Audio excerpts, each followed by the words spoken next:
Hey guys, we're back. We're doing a homebrew review now.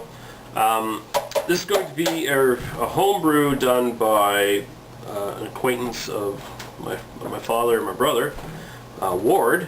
And if you are a watcher of my brother's channel, Gun Geek, which you should check out, and I'll put a link down there in case you're not aware of it.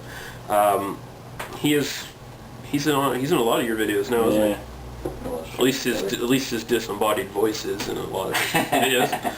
And, you know, Ward's a pretty good guy, and my brother and my father abuse him all the time. You bum him for rides and beer and stuff like that. So, you know, for him to be able to for him to be able to tolerate those two, he's obviously a pretty good guy. So, what he did, and this is his very first homebrew he's ever done. So he took. It's not his first one. It's not? He's got like go 3 or 4 and like go all the time. Oh, does he?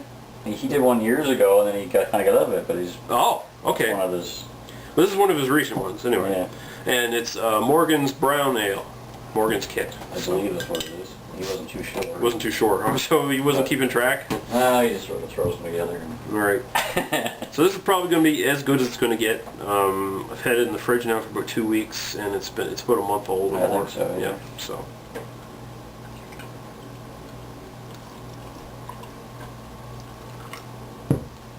You get the cinnamon all fucked up there. Yep. Okay, not much head. It does look like a brown ale. It looks exactly the part. Some of his bottles didn't have very good carbonation. They didn't put enough sugar in them. But it's definitely dark brown. This one's good. Alright, go right to the aroma.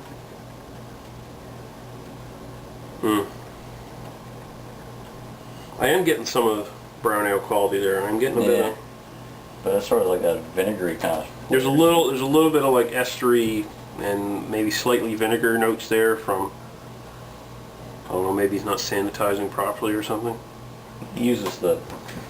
Does he use the sanitized powder? Yeah. I believe so. Might be just something missing, something in one step he's not doing or something, I don't know.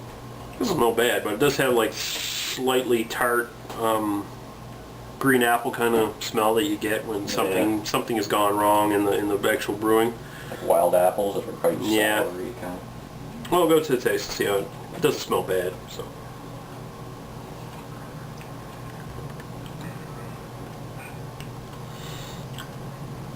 Wow.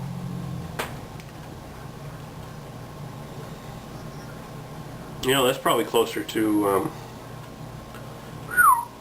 that's very dry. Yeah, and it's kind of like herbally finish. Yeah, it's got like a real, almost like spicy dry finish, like. A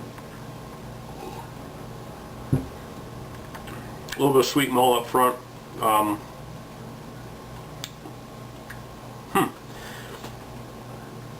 wish I knew exactly what he put in it. Did he just use the brew kit itself? Yeah, it's just a kit. Yeah. Corn sugar, I believe. Brewed it up for a couple days.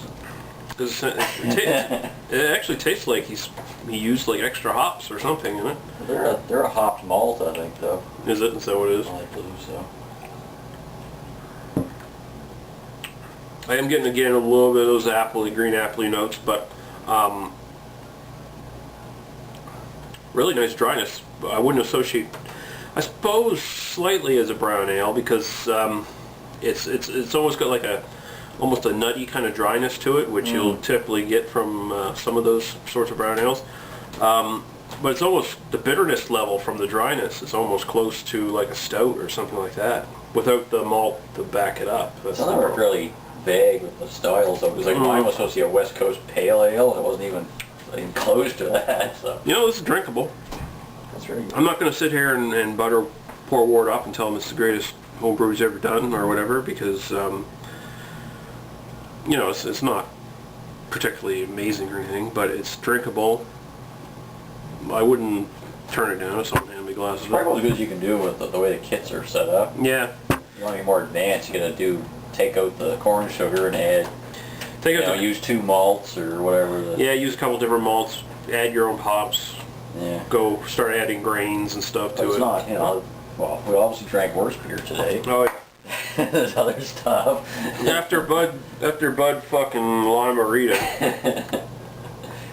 This is fucking Fuller's London Porter, for fuck's sake.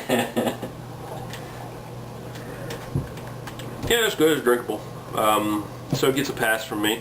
I'm not going to say it's on the level of the home brews I've been getting from Brew by Me or Spears 104, but they're like serious fucking home brewers. So it's a different thing. But just for your basic homebrew kit kind of thing, this is perfectly acceptable, perfectly drinkable, and it's cheap. It's economical. You can get very like economical. 40 euros at 44 or 66 bottles for like 65 to 66 bottles, for like usually $20. Like, yeah. You know.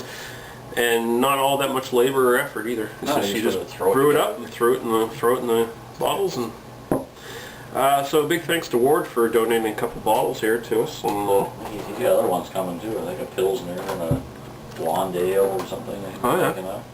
it'll be interesting to see if he wants to give a couple more bottles to the channel. We'll go through those too. All right. See you guys later.